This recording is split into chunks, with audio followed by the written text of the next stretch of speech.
평생 자식을 위해 모든 걸 희생했는데 정작 자식에게는 부담스러운 존재가 되어버린 것 같다는 생각. 나이가 들수록 내 인생은 없고 오직 가족을 위해서만 살아온 것 같아서 허무하다는 느낌을 받으신 적이 있나요? 노후에 경제적으로 어려워지면서 자식들에게 손 벌리기는 싫은데 마땅한 해결책도 없어서 막막하셨던 경험이 있으신가요? 오늘 영상 안에 이런 고민들에 대한 해답이 있습니다. 특히 노후에도 자신의 존엄과 경제적 독립을 지키면서 남은 노년의 삶을 희망적으로 바꿀 수 있고 무엇보다 내 이름으로 사는 삶이 얼마나 소중한지 알게 되실 겁니다. 이런 주제 맘에 드시죠? 지금 바로 구독, 좋아요, 알림 설정 눌러주세요. 그럼 바로 시작하겠습니다. 69세 문창호 씨는 중학교를 중퇴하고 서울로 올라온 지 50년이 넘었습니다. 그때는 정말 아무것도 가진 게 없었습니다. 학력도 없고 연고도 없고 주머니에 든 돈도 없었습니다.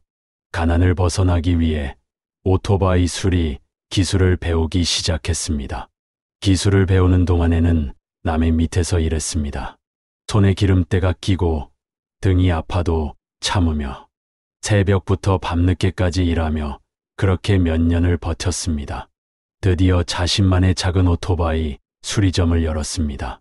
월세 내기도 빠듯했지만 창호 씨에게는 꿈의 시작이었습니다. 정직하게 일했고 기술도 점점 늘어나면서 단골도 늘어 평판이 좋아지고 수리를 잘한다는 입소문까지 났습니다. 그렇게 거의 40년을 일했습니다. 결혼도 했고 아들도 태어났고 서울 외곽의 25평 아파트도 마련했습니다. 그 집이 지금 시세로 3억 5천만 원 정도 됩니다. 자수성가라고 할 수 있겠죠. 하지만 10년 전 아내가 병으로 세상을 떠났습니다. 창호 씨 인생에서 가장 힘든 순간이었습니다. 힘들 때 서로 의지하며 살아왔는데 마치 팔 한쪽이 떨어져 나간 것 같았습니다. 그래도 아들이 있어서 버텼습니다. 나이도 들고 체력도 예전 같지 않아 혼자서는 감당하기 어려워져 평생 일터였던 수리점을 최근에 정리했지만 아내와 이별했을 때만큼 힘들었습니다. 이제 창호 씨의 하루는 텅 비었습니다. 아침에 일어나 갈 곳도 없고 저녁이 되어도 고요한 뿐입니다. 평생 모은 돈은 아내 병원비와 아들 결혼 비용으로 다 쓰고 통장 잔고는 몇 달치 생활비 정도만 남아 있습니다. 아들은 가끔 연락을 해오지만 안부를 묻는 게 아닙니다. 아들이 전화할 때마다 하는 말이 있습니다. 아버지, 집 팔 생각 없으세요? 처음에는 아들이 자신을 걱정해서 하는 말인 줄 알았습니다.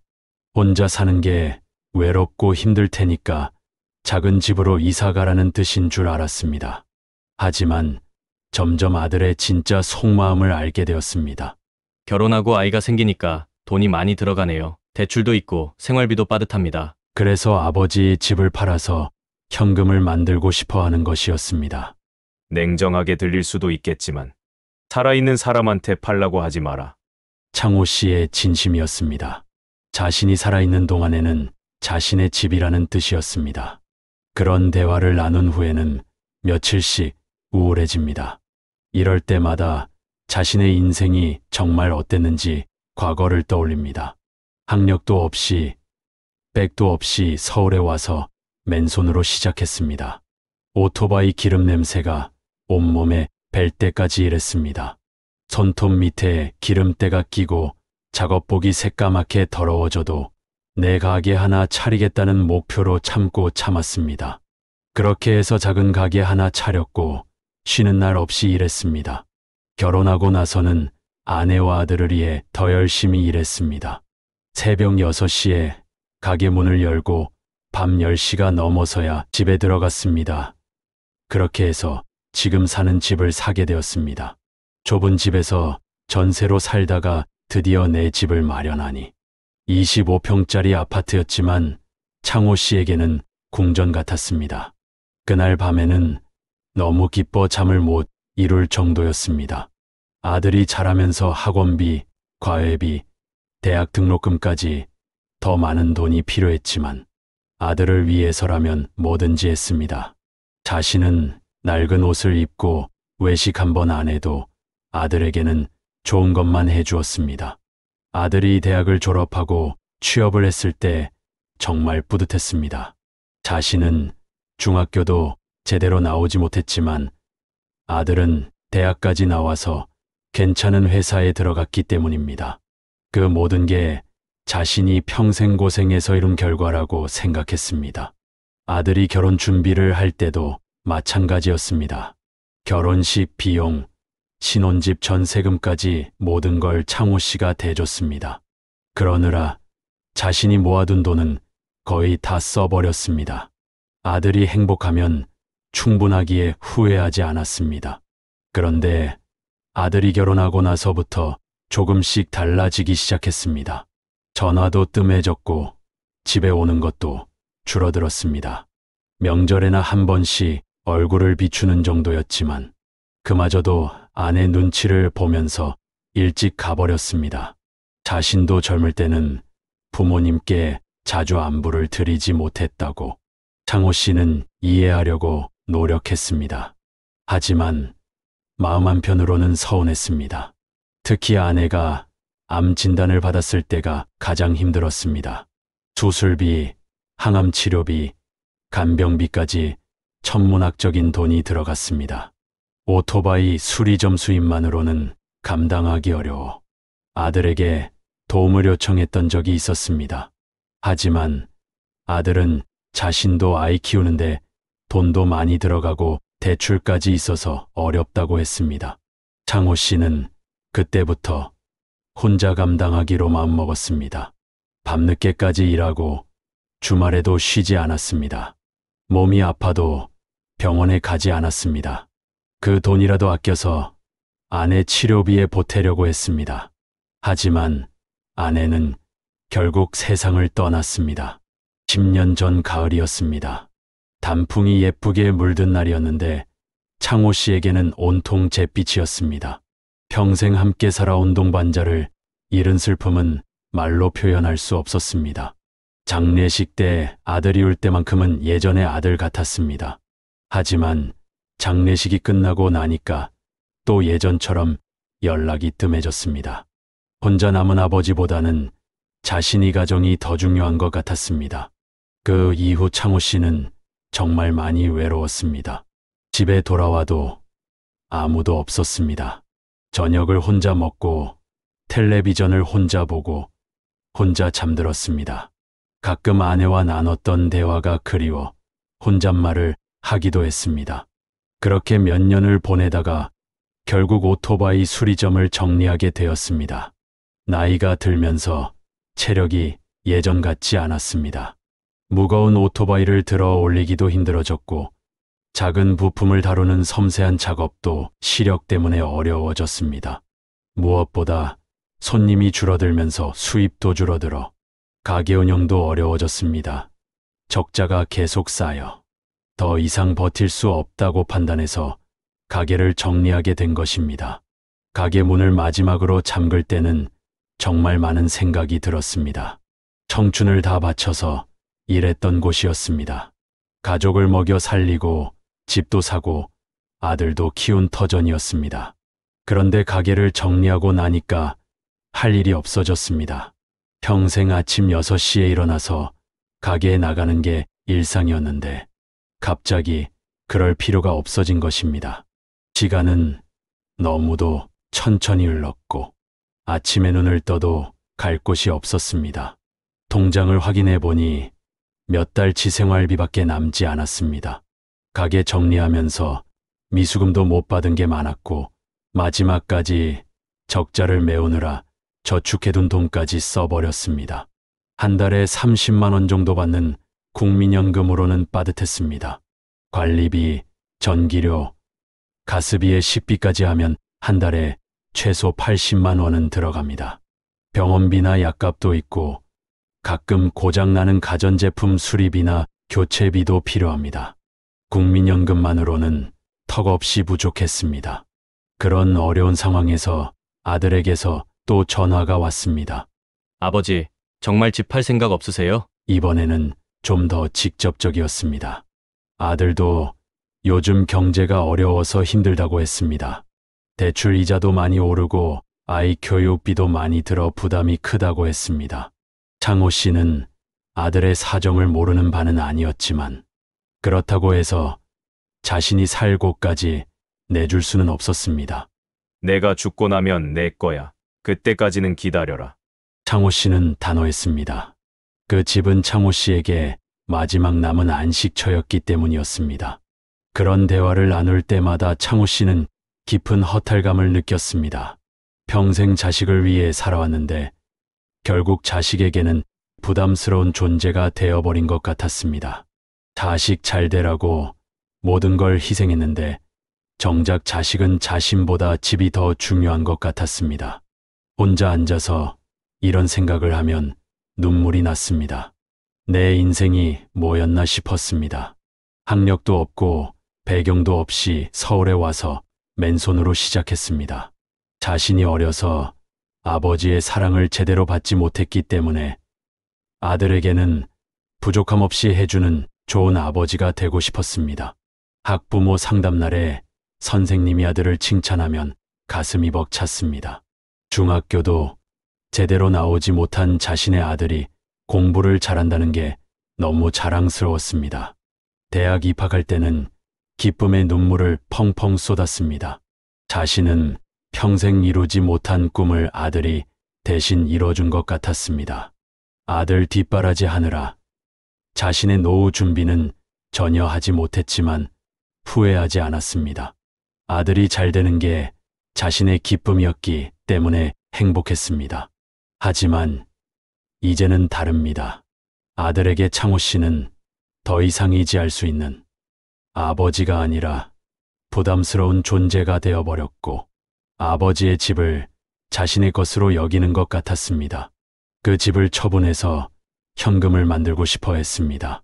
아들도 어려운 시대에 살고 있다는 걸 알고 있기 때문에 그런 아들을 원망하고 싶지 않았지만 그렇다고 해서 살아있는 아버지에게 집을 팔라고 하는 건 아닌데라는 생각에 어느 날은 정말 화가 났습니다.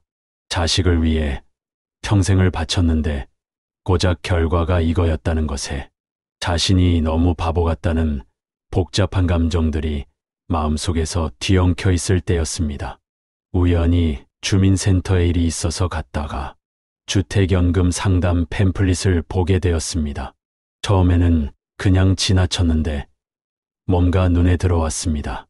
집을 담보로 매월 연금을 받을 수 있다는 내용이었습니다. 집에 돌아와서 그 팸플릿을 자세히 읽어봤습니다. 주택연금이라는 제도가 있다는 건 어렴풋이 알고 있었지만 구체적으로 어떤 건지는 몰랐었습니다. 자신이 살고 있는 집을 담보로 맡기고 평생 매월 일정한 금액을 연금으로 받을 수 있다는 내용이었습니다. 가장 중요한 건 집에서 계속 살 수 있고 집을 팔지 않고도 그 집의 가치만큼 돈을 받을 수 있다는 것이었습니다. 창호 씨는 계산기를 꺼내서 대략 계산해 봤습니다. 지금 살고 있는 아파트 시세로 매월 얼마나 받을 수 있을지 궁금했습니다.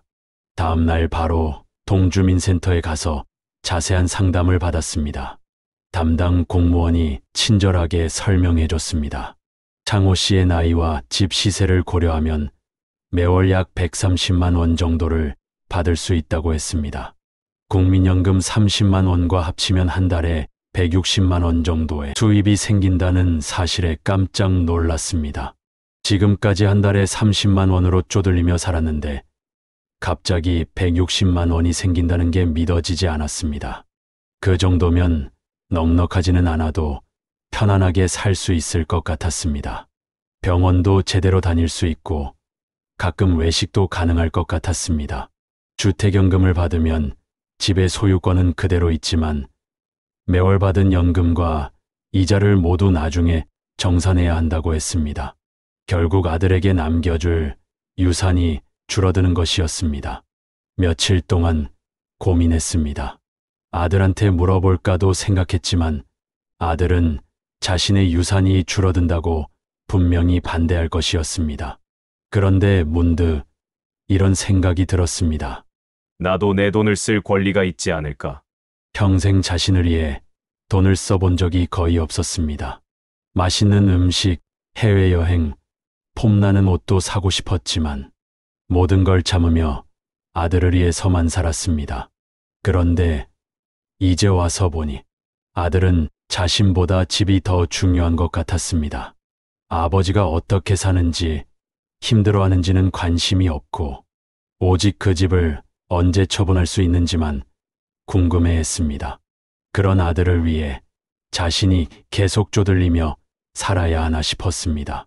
창호 씨는 69세 인생에서 처음으로 자신의 행복을 위해 자신만을 위한 결정을 내리기로 했습니다. 아들에게는 미안하지만 이제는 자신의 삶도 중요하다고 생각했습니다. 아들이 상속받을 집이 줄어든다고 해서 아들이 길거리에 나앉는 건 아니니까요. 아들은 자신의 집도 있고 직장도 있고 아내도 있습니다. 하지만 창호 씨에게는 이 집이 전부였습니다. 그렇게 마음을 정하고 주택연금 신청 절차를 밟기 시작했습니다. 서류도 준비하고 집 감정평가도 받았습니다. 생각보다 복잡한 절차였지만 담당 직원들이 친절하게 도와줘서 차근차근 진행할 수 있었습니다. 모든 절차가 끝나고 승인이 났다는 연락을 받았을 때는 정말 기뻤지만 아들에게 알려야 하기에 걱정이었습니다. 미리 말하면 반대할 게 뻔해서 승인이 난 다음에 알리기로 했습니다. 하지만 막상 전화를 걸려니까 손이 떨렸습니다. 아들이 어떻게 반응할지 뻔히 보였기 때문입니다. 예상대로 아들은 발끈했습니다. 아버지, 뭘 하신 거예요? 왜 미리 상의하지 않으셨어요? 목소리에 화가 잔뜩 나 있었습니다. 국민연금만으로는 생활이 어렵다는 것, 주택연금을 받으면 좀 더 여유롭게 살 수 있다는 것을 말했지만 아들의 반응은 냉정했습니다. 그 집, 제 유산 아닌가요? 아버지 마음대로 처분하시면 어떻게 해요? 그 말을 들은 순간 내가 살아있는데 벌써 유산 타령을 하는 아들에게 정말 화가 많이 났습니다. 창호 씨는 그동안 참고 있던 말을 쏟아냈습니다. 나도 사람이다. 이제 편하게 살고 싶다. 평생 처음으로 아들에게 화를 내는 것이었습니다. 아버지가 그러시면 저는 어떻게 해요? 집값이 계속 오르는데 나중에 정산하면 남는 게 얼마나 돼요? 저희 노후 준비는 어떻게 하라는 거예요? 결국 아들에게도 그 집이 자신의 노후 보장이었던 것입니다. 창호 씨는 그때 깨달았습니다. 아들은 자신의 미래만 걱정하고 있었고 살아있는 아버지의 현재는 중요하지 않았던 것입니다. 그 사실이 너무 슬펐습니다. 전화를 끊고 나서 창호 씨는 한참을 울었습니다. 서러움과 분노가 뒤섞인 눈물이었습니다. 평생 자식만 생각하고 살았는데 아들은 자신을 그렇게 생각하고 있었다는 게 충격이었습니다. 자신이 얼마나 바보 같았나 싶었습니다. 하지만 울고 나니까 이상하게 마음이 후련해졌습니다. 처음으로 자신의 의견을 관철시킨 것이었습니다. 69년 인생에서 처음으로 자신을 위한 결정을 내린 것이었습니다. 마음 한구석에 죄책감은 있었지만 그보다는 해방감이 더 컸습니다. 아들이 화낼 것을 걱정하느라 주택연금 신청을 미뤘던 지난 몇 달이 생각났습니다. 그때는 왜 그렇게 눈치를 봤을까 싶었습니다. 며칠 후 첫 번째 주택연금이 통장에 들어왔습니다. 130만 원이라는 숫자를 보는 순간 정말 기뻤습니다. 이제 더 이상 쪼들리며 살지 않아도 되는 것이었습니다. 먹고 싶은 것 먹고 병원 진료도 미루지 않아도 되는 것이었습니다. 주택연금을 받기 시작하면서 창호 씨의 삶에 조금씩 변화가 생겼습니다. 그동안 아파도 참고 있던 것들을 제대로 검사받기로 했습니다. 돈이 아까워서 미뤄왔던 정기검진도 받았습니다. 의사는 전반적으로 건강하다고 했지만 몇 가지 주의할 점들이 있다고 알려줬습니다. 오랜 세월 오토바이 수리일을 하면서 무리했던 결과였습니다. 그전에는 약값이 아까워서 처방전을 받고도 약국에서 약을 사지 않은 적이 많았습니다. 한 달에 몇만 원이라도 아껴야 했으니까요. 하지만 이제는 달랐습니다. 의사가 처방해준 약과 비타민도 하나 샀습니다. 식사도 달라졌습니다. 가끔 생선이나 고기가 먹고 싶어도 비싸서 참았습니다. 하지만 이제는 일주일에 한두 번씩 고기와 과일도 사 먹었습니다. 경제적 여유가 생기니까 마음에도 여유가 생겼습니다. 그동안은 매일 통장 잔고를 걱정하며 살았는데 이제는 그럴 필요가 없었습니다. 이런 안정감은 처음 느껴보는 것이었습니다. 어느 날 오후 동네를 산책하다가 문화센터 앞을 지나게 되었습니다. 예전 같으면 그냥 지나쳤을 텐데 이제는 걸음을 멈추고 게시판을 들여다볼 여유가 생겼습니다. 여러 프로그램 중에 게이트볼 동호회 안내가 눈에 들어왔습니다. 평생 일만 하느라 취미라는 게 없었던 창호 씨에게는 생소한 세계였기에 처음에는 망설였습니다. 주로 노인들이 많이 하는 운동이라고는 하지만 자신이 과연 잘할 수 있을지 의문이었습니다. 무엇보다 새로운 사람들과 어울리는 게 오랜만이라 부담스러웠습니다. 하지만 집에 돌아와서도 그 게시판이 자꾸 생각났습니다. 매일 집에만 있으니까 답답했습니다. 텔레비전 보는 것도 지겨웠고 혼자 있으니까 자꾸 우울한 생각만 들어 이제는 뭔가 새로운 일을 시도해 볼 만한 여유가 생겼다는 생각이 들었습니다. 며칠을 고민한 끝에 문화센터에 가서 게이트볼 동호회에 가입 신청을 했습니다. 접수를 하면서도 떨렸습니다. 첫날은 정말 어색했습니다. 비슷한 나이대의 사람들이 모여 있었지만 모두 낯선 사람들이었습니다. 자기소개를 할 때도 뭐라고 말해야 할지 몰라서 당황했습니다. 오토바이 수리를 하다가 은퇴했다고 간단히 말했는데 다들 반갑게 맞아줬습니다. 게이트볼 자체는 생각보다 재미있었습니다. 규칙도 복잡하지 않았고 힘들지도 않았습니다. 무엇보다 오랜만에 사람들과 함께 뭔가를 한다는 게 좋았습니다. 게임을 하면서 자연스럽게 대화도 나누게 되었습니다. 동호회 사람들은 다양한 직업을 가졌던 분들이었습니다. 교사였던 분, 공무원이었던 분, 장사를 했던 분들이 있었습니다. 처음에는 학력 차이 때문에 주눅이 들기도 했지만 게이트볼 실력은 학력과 상관없다는 걸 알게 되었습니다. 시간이 지나면서 점점 게이트볼에 재미를 붙이기 시작했습니다. 처음에는 그냥 시간 때우기 정도로 생각했는데 어느새 진짜 잘하고 싶다는 욕심이 생겼습니다. 집에서도 게이트볼 규칙을 다시 읽어보고 어떻게 하면 더 정확하게 칠 수 있을지 연구했습니다. 일주일에 3번 모이는 동호회 활동이 창호 씨 삶의 중심이 되어갔습니다. 게이트볼이 있는 날에는 평소보다 일찍 일어나서 준비를 했습니다. 운동복도 새로 하나 샀습니다. 동호회에서 만난 김춘식 씨와는 특히 친해졌습니다. 김춘식 씨도 창호 씨와 비슷한 처지였습니다. 부인을 일찍 여의고 혼자 살고 있었고 자식들과는 연락이 뜸했습니다. 두 사람은 서로의 처지를 이해하면서 가까워졌습니다. 김춘식 씨는 창호 씨에게 많은 이야기를 해줬습니다. 혼자 사는 노인들을 위한 여러 제도들, 문화센터의 다른 프로그램들, 동네 맛집 정보까지 창호 씨가 몰랐던 세상이 많다는 걸 알게 되었습니다. 평생 일만 하느라 관심을 가질 여유가 없었던 것입니다. 나는 일만 하느라 살아있는 게 뭔지도 몰랐어요. 그때는 그게 당연하다고 생각했습니다.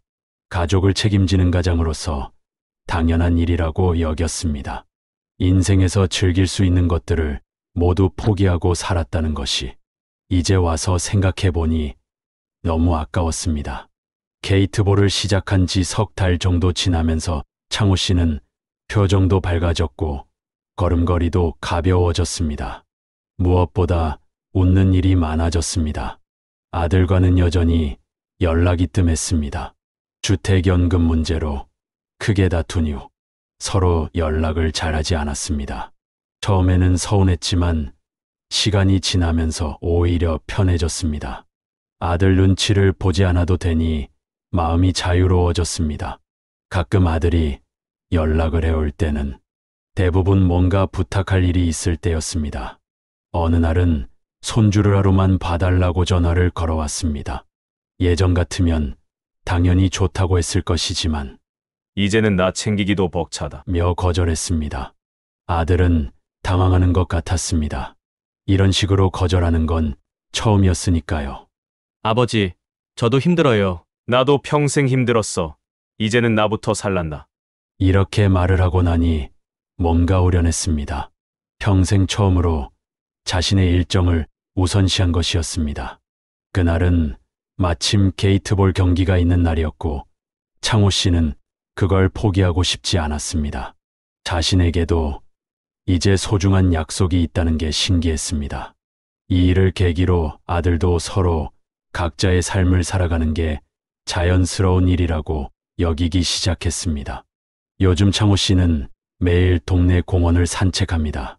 벤치에 앉아서 책도 읽고 지나가는 사람들 구경도 하고 가끔 동네 고양이들에게 간식을 주기도 합니다. 그리고 작은 메모장 하나를 들고 다니면서 죽기 전에 꼭 해보고 싶은 것들을 생각날 때마다 적고 있습니다. 지금까지 적힌 것들을 보면 거창한 건 없습니다. 제주도 여행 가보기, 바다 보러 가기, 맛있는 고기 실컷 먹어보기 같은 소소한 것들입니다. 어제는 메모장에 친구들과 맛있는 음식 먹으러 가기 항목을 새로 추가했습니다. 게이트볼 동호회 사람들과 가끔 식사를 함께 하는데 그럴 때마다 정말 즐겁습니다. 혼자 먹는 밥과는 완전히 다른 맛입니다. 김춘식 씨는 창호 씨에게 이제 진짜 사는 것 같이 보인다고 말합니다. 창호 씨도 그 말에 동감합니다. 69년을 살아왔지만 진짜로 자신을 위해 산 건 이 몇 개월이 처음인 것 같습니다. 그동안은 가족을 위해, 아들을 위해 사느라 자신은 없었습니다. 물론 가끔은 외롭습니다. 특히 저녁 시간에 혼자 TV를 볼 때면 아내가 그립습니다. 아들과의 관계도 예전처럼 돌아갔으면 좋겠다는 생각이 들지만 그렇다고 해서 예전의 삶으로 돌아가고 싶지는 않습니다. 예전에는 아들의 전화를 기다리며 하루를 보냈다면 게이트볼이 있는 날, 병원에 가는 날, 친구들과 만나는 날 등 자신만의 일정과 계획이 있습니다. 지난주에는 동호회 사람들과 함께 근교로 소풍을 다녀왔습니다. 수십 년 만에 처음으로 여행다운 여행이었습니다. 버스를 타고 가면서 창밖 풍경을 보는데 정말 좋았습니다. 평생 일만 하느라 이런 여유를 가져본 적이 없었으니까요. 그날 밤 창호 씨는 오랜만에 행복한 마음으로 잠들었습니다. 아내가 살아있을 때도 이런 여행을 함께 했으면 좋았을 텐데 하는 아쉬움은 있었지만 지금이라도 이런 경험을 할 수 있다는 게 감사했습니다. 요즘 창호 씨의 메모장은 점점 두꺼워지고 있습니다. 하고 싶은 일들이 자꾸 생기기 때문입니다. 그런 계획들을 세우고 있을 때면 마음이 설렙니다. 69세에 이런 설렘을 느낄 줄 몰랐습니다. 나이가 들면 더 이상 새로운 일은 없을 줄 알았는데 오히려 지금이 더 기대가 됩니다. 아무도 눈치 볼 필요 없이 자신이 하고 싶은 대로 할 수 있으니까요. 평생 남의 이야기, 가족의 이야기, 아들의 이야기만 있었는데 69세에 시작된 진짜 자신만의 인생 이야기들입니다. 노후는 자식의 기대보다 내 삶의 존엄이 우선입니다. 지금부터라도 내 이름으로 사는 삶을 시작해보면 어떨까요? 아직 늦지 않았습니다. 여러분, 창호 씨의 이야기는 어떠셨나요? 오늘 가장 중요한 메시지는 69세에도 늦지 않다는 것. 69세 창호 씨는 오늘 평생 처음으로 자신을 위한 선택을 했습니다. 나이는 숫자에 불과합니다. 언제든 새로운 시작과 자신을 위한 선택을 할 수 있습니다. 오늘 이 영상이 도움이 되셨다면 구독, 좋아요, 알림 설정까지 꼭 부탁드려요. 다음에도 여러분의 노후 삶에 의미 있는 이야기로 만날게요. 끝까지 경청해 주셔서 감사합니다.